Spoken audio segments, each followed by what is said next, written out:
আসসালামু আলাইকুম, creative IT একাডেমিতে আপনাকে স্বাগতম। আজকে আমরা দেখব কিভাবে গুগল অ্যাডসেন্সের সাথে ব্যাংক অ্যাকাউন্ট অ্যাড করতে হয়। তো শুরুতেই আমি দেখব গুগল আমাকে একটা মেইল করেছে যে your payment are on hold, মানে আমার পেমেন্টটা এরা আটকে রেখেছে কিছু কারণ আমি এখনও ব্যাংক অ্যাকাউন্ট অ্যাড করি নাই। তো আমি যদি সরাসরি আমার অ্যাডসেন্সে চলে যাই, তো অ্যাডসেন্সে আমার যে টাকাটা জমা হয়েছে এই টাকাটা আমাকে ব্যাংকে ট্রান্সফার করার জন্য অবশ্যই আমাকে ব্যাংক অ্যাকাউন্ট অ্যাড করতে হবে, কিন্তু আমি এখনও অ্যাডসেন্সে আমার ব্যাংক অ্যাকাউন্ট অ্যাড করি নাই। আর অ্যাড করি নাই বিদায় আমাকে তারা একটা নোটিশ দিয়ে রাখছে এখানে, your payment are currently on hold, action is required to release payment. আমি যদি এটা না করি তাহলে আমার টাকাটা কিন্তু ব্যাংক অ্যাকাউন্টে আসবে না। আমার ব্যাংক অ্যাকাউন্টটা অবশ্যই অ্যাড করতে হবে। আর সেটা কিভাবে করব? আমার অ্যাডসেন্সে যখন আমি থাকবো এখান থেকে আমি ইচ্ছা করলে এই অ্যাকশনে ক্লিক করতে পারি, অথবা এখান থেকে এই যে পেমেন্ট মেথড এখানে আমি ক্লিক করতে পারি। পেমেন্টে আমি ক্লিক করে দেব। পেমেন্টে ক্লিক করার পর এখানে দেখেন একটা লাল করে আমাকে সতর্কবার্তা দিয়ে রাখছে যে to receive payment please choose a valid payment method. তো আমাকে এখানে পেমেন্ট মেথডটা অ্যাড করার জন্য বলছে। তো আমি এখান থেকে দুইভাবেই পেমেন্ট মেথডটা অ্যাড করতে পারি, মানে আমার ব্যাংক অ্যাকাউন্টে অ্যাড করতে পারি। ব্যাংক অ্যাকাউন্ট অ্যাড করার জন্য প্রথমে আমাকে এই আপডেটে ক্লিক করতে হবে, অথবা অ্যাড পেমেন্ট মেথড ক্লিক করতে হবে। এখানে যদি আমার আসলে এখানে তারা সতর্কবাণী না করতো তাহলে কিন্তু এখান থেকে আমি নর্মালি অ্যাড পেমেন্ট মেথডটা অ্যাড করতে পারতাম, ব্যাংক অ্যাকাউন্টটা অ্যাড করতে পারতাম। তো তারা এখানে আমাকে স্পেশালি দিয়ে রাখছে আপডেট এটা করার জন্য। তো আমি এখানে আপডেটে ক্লিক করে দিচ্ছি, অথবা অ্যাড পেমেন্ট মেথডে ক্লিক করে দিচ্ছি। আমি এখানে ক্লিক করে দিলাম। তো এখানে ক্লিক করার পর আমার সামনে এই দুইটা অপশন চলে আসছে যে আমি কোন মাধ্যমে টাকাটা এদের কাছ থেকে নিতে চাই, গুগলের কাছ থেকে। একটা হচ্ছে যে সরাসরি bank transfer, add new wire transfer details, আর একটা হচ্ছে চেক ডিটেলস। আমি চেকের মাধ্যমে নিতে পারি, আবার ব্যাংকের মাধ্যমে নিতে পারি। তো এখানে বলে রাখা উচিত যে আপনি কখনোই চেকের মাধ্যমে ক্লিক করবেন না, কারণ বাংলাদেশে এই চেক আসলে আপনি এই চেক কিন্তু কোনো জায়গায় এটা ইস্যু করাতে পারবেন না। তাই এটা বাদ দিয়ে আপনাকে অবশ্যই নিউ ওয়্যার ট্রান্সফার ডিটেলস এইখানে ক্লিক করে দিতে হবে। আর তো এখানে ক্লিক করার পর সাথে সাথে এরকম একটা ফর্ম ফিল আপের মতো একটা ফর্ম চলে আসবে আমার সামনে, যে ফর্মটা আমাকে ফিল আপ করতে হবে, যেখানে ব্যাংক নেম, তারপর হচ্ছে আমার ব্যাংকের যে নাম দেওয়া আছে আমার সেই নাম, তারপর সুইফট কোড, তারপর ব্যাংক অ্যাকাউন্ট নাম্বার, সেগুলো এখানে বসাতে হবে। তার আগে দুইটা কথা আপনাকে বলে রাখছি। একটা হচ্ছে অনেকেরই প্রশ্ন আছে যে আসলে কোন কোন ব্যাংকে গুগল পেমেন্ট করে। বাংলাদেশে যে অনলাইন যতগুলো ব্যাংক রয়েছে, ডাচ বাংলা বলেন, এবি ব্যাংক বলেন, ইসলামী ব্যাংক বলেন, অনলাইন ব্যাংক, আপনি চাইলে ব্যাংকে গিয়েও কথা বলতে পারেন যে আপনাদের এখানে গুগলের টাকা আপনারা পেমেন্ট করেন কিনা, বা আপনাদের ব্যাংকের এটা আসে কিনা টাকাটা। তারা যদি কনফার্ম করে তাহলে অবশ্যই সেই ব্যাংকের অ্যাকাউন্ট করে আপনাকে এখানে ব্যাংক অ্যাকাউন্ট ডিটেলস দিতে পারেন। তো আমি বলবো যে অনলাইন যেগুলো পপুলার সেটা হচ্ছে ডাচ বাংলা ব্যাংক, তারপর হচ্ছে ইসলামী ব্যাংক, তারপর হচ্ছে এবি ব্যাংক। এই ব্যাংকগুলো কিন্তু খুবই পপুলার। তো আমি আসলে আজকে এবি ব্যাংকের একটা অ্যাকাউন্ট অ্যাড করব এখানে।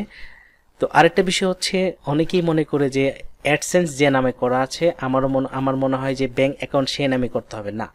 অনেকের এই ধারণাটা হচ্ছে ভুল, যে অ্যাডসেন্স যে নামে আছে সেই নামে আপনাকে ব্যাংক অ্যাকাউন্ট করতে হবে না। অ্যাডসেন্স আপনার নামে হতে পারে, আপনার বয়স কমও হতে পারে। তো আপনি যদি আপনার বাবার ব্যাংক অ্যাকাউন্টে অ্যাড করে দেন তাহলে কিন্তু টাকা চলে আসবে। আপনার মারটা দিতে পারেন, আপনার ভাইয়েরটা দিতে পারেন, যে কোনো একটা মানে ভ্যালিড ব্যাংক অ্যাকাউন্ট যদি আপনি এখানে অ্যাড করে দেন, তারা ভেরিফিকেশন করে আপনার অ্যাকাউন্টে কিন্তু টাকা পাঠাই দেবে। তো আমরা চলে যাচ্ছি যে কিভাবে আমরা এখানে ব্যাংক অ্যাকাউন্টটা অ্যাড করব। তো শুরুতেই আমি আমার নামটা দিয়ে দিচ্ছি। এখানে বেনিফিশিয়াল আইডি এটা দরকার নেই, অপশনাল দিয়ে রাখছে এরা, এটা আপনাকে দিতে হবে না। এটা বাদ দিয়ে আমি এখানে চলে যাব নেম অন ব্যাংক অ্যাকাউন্ট, মানে ব্যাংকে আমার যে নামে অ্যাকাউন্টটা করা আছে সেই নামটা আমি এখানে দিয়ে দেবো। আমি দেবো সেটা আগে আমি একটা নোটপ্যাডে রেডি করে রেখেছি, কারণ এটা আসলে খুবই গুরুত্বপূর্ণ বিষয়, যার জন্য আমি টাইপ করেই দিতে পারি না। যার জন্য আমি নোটপ্যাডে আগে বারবার আমার অ্যাকাউন্টের সাথে, তারপর আমি আমার স্পেলিংয়ে কোনো ভুল আছে কিনা, ব্যাংক অ্যাকাউন্টটা ঠিকভাবে হচ্ছে কিনা সেগুলো কনফার্ম করে আমি একটা নোটপ্যাডে আমি আগেই সাজিয়ে রেখেছি, ওখান থেকে কপি করে আমি এখন দিয়ে দেবো। কারণ এটা যদি উল্টাপাল্টা হয়ে যায় তাহলে কিন্তু আপনার পেমেন্ট মেথড আটকে দেবে, তারা টাকাটা এই দেশে পাঠাবে না। মানে যে ব্যাংকে আপনি দিবেন সেখানে একটু নামের একটা অক্ষর যদি ভুল হয়ে যায়, আপনি আসলে যে নামে আপনার অ্যাকাউন্টটা করা আছে নামটা একদম যেভাবে দেওয়া আছে ঠিক সেভাবেই কিন্তু এই নামটা এখানে বসাতে হবে। উল্টাপাল্টা হলে কিন্তু আপনার অ্যাকাউন্টে টাকা আসবে না। অতএব খুবই সতর্ক থেকে বা খুব বারবার চেক করে কিন্তু এখানে আপনার তথ্যগুলো বা ইনফরমেশনগুলো এখানে বসাতে হবে। তো শুরুতে আমি দিয়ে দিচ্ছি নেম অন ব্যাংক অ্যাকাউন্ট, মানে ব্যাংকের মধ্যে যে নামে অ্যাকাউন্টটা করেছি আমি, যেটা আমার হচ্ছে ভোটার আইডির নামের অনুযায়ী আমি নামটা দিয়েছি ব্যাংকে, সেই নামটা আমি এখানে বসিয়ে দিচ্ছি। তো তো আমি এখানে নামটা বসিয়ে দিলাম। এখন আমি দিয়ে দেব ব্যাংক নেম। আমার ব্যাংকের নাম হচ্ছে এবি ব্যাংক, আমি এবি ব্যাংক নামটা এখানে দিয়ে দিলাম। আর ব্যাংকের উপরে হচ্ছে আমার এইভাবেই নাম লেখা এবি ব্যাংক লিমিটেড, কিন্তু ব্যাংকের উপরে এইভাবেই নাম লেখা এবি ব্যাংক, তাই আমি এবি ব্যাংকই দিচ্ছি।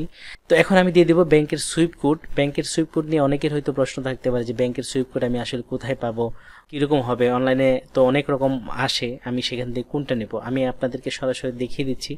তো আমি গুগলে চলে গেলাম, গুগলে গিয়ে আমি এখানে লিখে দিলাম এবি ব্যাংক সুইফট কোড, লেখার সাথে সাথে ইন্টারে চাপ দিয়ে দিলাম। তার সাথে সাথে দেখেন এবি ব্যাংক লিমিটেডের যে সুইফট কোড সেটা কিন্তু আমাদের সামনে এখানে চলে আসে। যে সুইফট কোড 8 ক্যারেক্টার 8টা অক্ষরে, এটা হচ্ছে এ বি ব্যাংক, মানে এ বি দিয়ে হচ্ছে এবি, বি এল দিয়ে হচ্ছে ব্যাংক লিমিটেড, তারপর হচ্ছে বিডি মানে হচ্ছে বাংলাদেশ, ডিএইচ মানে হচ্ছে ঢাকা। এটাই হচ্ছে এবি ব্যাংকের সুইফট কোড। তো আমরা এখান থেকে খুব সহজেই কপি করে নিয়ে আমাদের যে অ্যাডসেন্সের এখানে ওই সুইফট কোডে বসিয়ে দেব। তো আমি কিন্তু এখানে ব্যাংকের সুইফট কোড দিয়ে দিলাম A B B L BD DH. A B হচ্ছে এবি, আর বি দিয়ে হচ্ছে ব্যাংক, এল দিয়ে হচ্ছে লিমিটেড, বিডি হচ্ছে বাংলাদেশ, ডিএইচ হচ্ছে ঢাকা।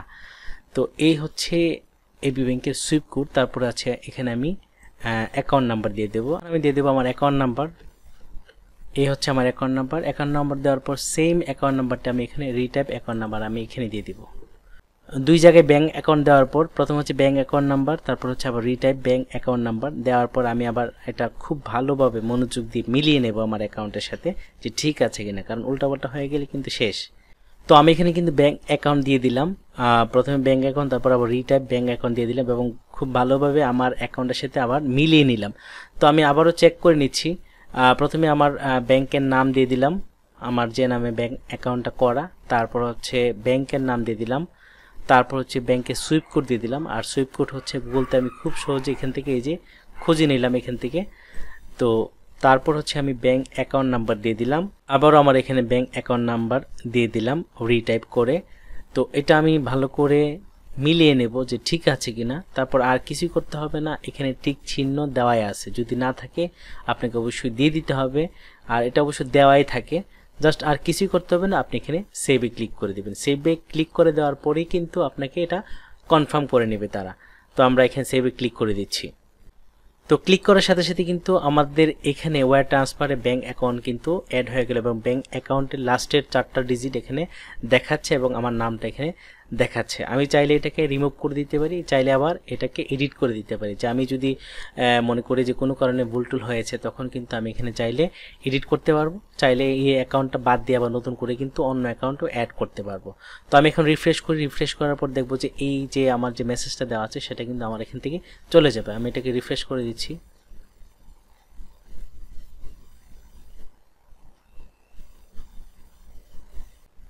তো দেখতে পাচ্ছেন রিফ্রেশ করার পর আমার যে এখানে মেসেজ ছিল একটা গুগল অ্যাডসেন্সের পক্ষ থেকে যে আমার টাকাটা হোল্ড করা আছে, এখন আর সেই মেসেজটা নেই এবং এখানে কিন্তু দেখাচ্ছে যে আমার wire transfer to bank account এবং লাস্টের 4টা ডিজিট এখানে দেখাচ্ছে এবং আমার এখানে নামটা দেখাচ্ছে।